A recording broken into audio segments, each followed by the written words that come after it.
Morning students, my self Sonia मोघा।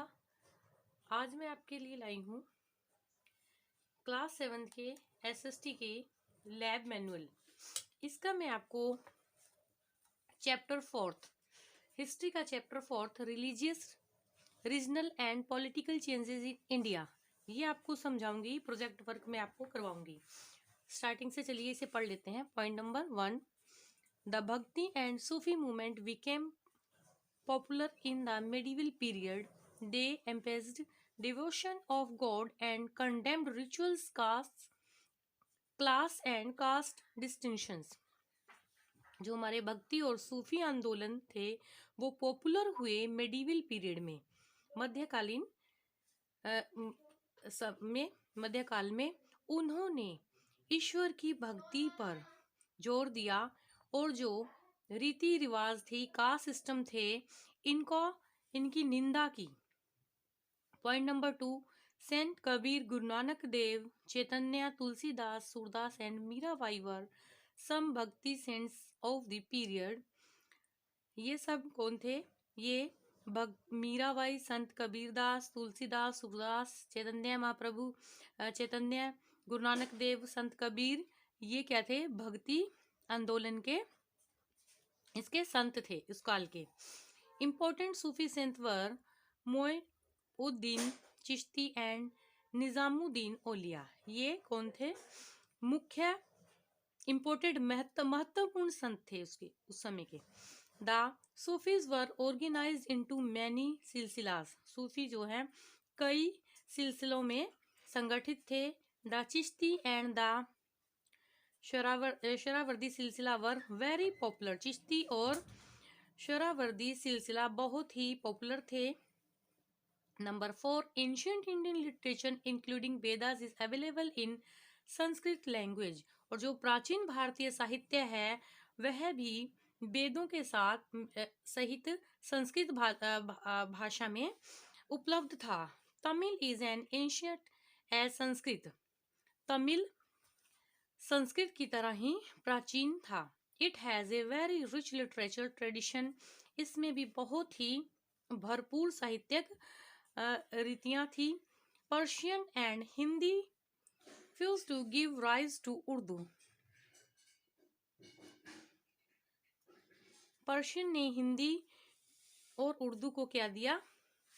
Hindi Urdu को इसका उससे क्या हुआ? उदय हुआ। Original literary works were composed in Sanskrit, Persian and other regional language. ये जो ओरिजिनल लिटरेरी वर्क था, साहित्यिक वर्क था, ये संस्कृत, पर्शियन और दूसरी भाषाओं में अपनी जो वहाँ की जो रीजनल लैंग्वेज थी उनमें कंपोज हुआ। These works were translated into different languages. उनका जो काम था वह अलग अलग भाषाओं में उनका अनुवाद किया गया। Painting depended on the patronage of Kings and nobles. Famous school of paintings include Mughal, miniature, Rajput and Kangra schools. Painting जो है राजाओं के संरक्षण में पर निर्भर थी। प्रसिद्ध स्कूल पेंटिंग के जो मुगल मिनिएचर थे, मिनिएचर होती हैं छोटी छोटी चित्रकारी पेंटिंग जो होती हैं। राजपूत और कांगड़ा स्कूल थे इनकी पेंटिंग के। Music was influenced by Indian and Persian traditions. Devotional music was more popular. जो म्यूजिक था उस पर भारतीय और पर्शियन ट्रेडिशन का प्रभाव था और डिवोशनल म्यूजिक जो था वो ज्यादा प्रसिद्ध था।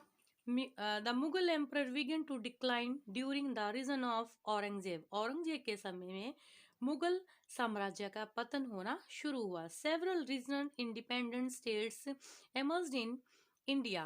और कई जो इंडिपेंडेंट रीजन थे, राज्य थे, उनका क्या हुआ? उत्थान हुआ। भारत में उनका उत्थान हुआ। Regional kingdoms became powerful in the 18th century.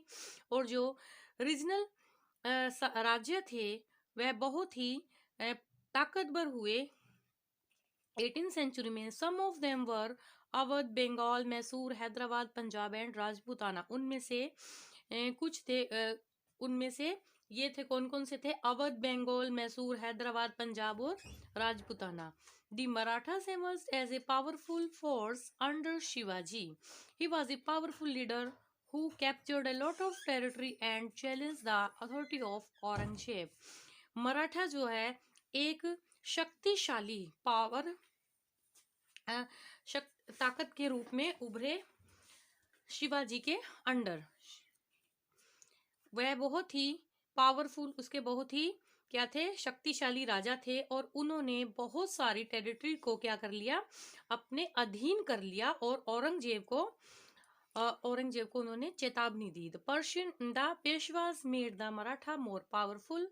Peshwa ने मराठा को और भी अधिक पावरफुल, शक्तिशाली बनाया. They expanded the Maratha empire. उन्होंने मराठा साम्राज्य का और ज्यादा विस्तार किया. The Marathas became weak after their defeat at Panipat in 1761 AD. Marathas जो है कमजोर हो गए पानीपत की लड़ाई में हारने के बाद. पानीपत में 1761 में हारने के बाद वह कमजोर हो गए. Now pictorial assignment. Question number 1, identify the following ancient social reformers. यहाँ कुछ एंशिएंट सोशल रिफॉर्मर्स की पिक्चर्स हैं. आपको उन पिक्चर्स को देख के पहचानना है कि वो कौन है और उनका नेम लिखना है आपको. ठीक है, ये फर्स्ट वाले कौन है? ये फर्स्ट पिक्चर है सूरदास की. ये बी वाली पिक्चर किसकी है? गुरु नानक देव जी की. एंड थर्ड मीराबाई है. सी मीराबाई है. डी में है संत कबीरदास. ई में है श्री कृष्ण चैतन्य महाप्रभु. क्वेश्चन नंबर 2 है, identify these famous literarian and write any 2 famous works of them. You can take help from internet. इस क्वेश्चन को बेटा आप खुद करेंगे. इनमें कुछ 4 ये पिक्चर्स दी हुई हैं. इनका नेम लिखना है आपको, पिक्चर्स को देख के पहचानना है और उनका वर्क लिखना है. ठीक है बेटा ये आपको इंटरनेट से सर्च करके लिखना है. ये मैं आपको वर्क दे रही हूँ और कमेंट बॉक्स में आप मुझे लिख के ये बताएंगे. ठीक है बेटा. Now map work. अब हम मैप वर्क करेंगे. In the given outline map of India locate the following. 1 states Tamil Nadu. अब हम इसमें देखेंगे इंडिया का मैप दिया हुआ है, इसमें हमें तमिलनाडु देखना है. कहाँ लोकेट करता है तमिलनाडु? इसमें है यहाँ पर नीचे, यहाँ है. This one is Tamil Nadu. ठीक है बेटा. नेक्स्ट है राजस्थान. राजस्थान कहाँ है? यहाँ बेटा, यहाँ पर है राजस्थान. थर्ड है उत्तर प्रदेश. उत्तर प्रदेश कहाँ है? यहाँ इस लाइन से थोड़ा सा यहाँ ऊपर आइए, यहाँ पर है उत्तर प्रदेश. देन उड़ीसा. उड़ीसा कहाँ है? उड़ीसा यहाँ पर है बेटा. ठीक है, यहाँ पर है उड़ीसा. फिर पंजाब. पंजाब कहाँ है? यहाँ हमारा आएगा पंजाब. ठीक है बेटा, यहाँ है पंजाब. मैंने आपको बहुत अच्छे तरीके से मैप समझा दिया है. आई होप कि आप सबको अच्छे से समझ आ गया होगा. Thanks for watching the movie. Please like, share and subscribe.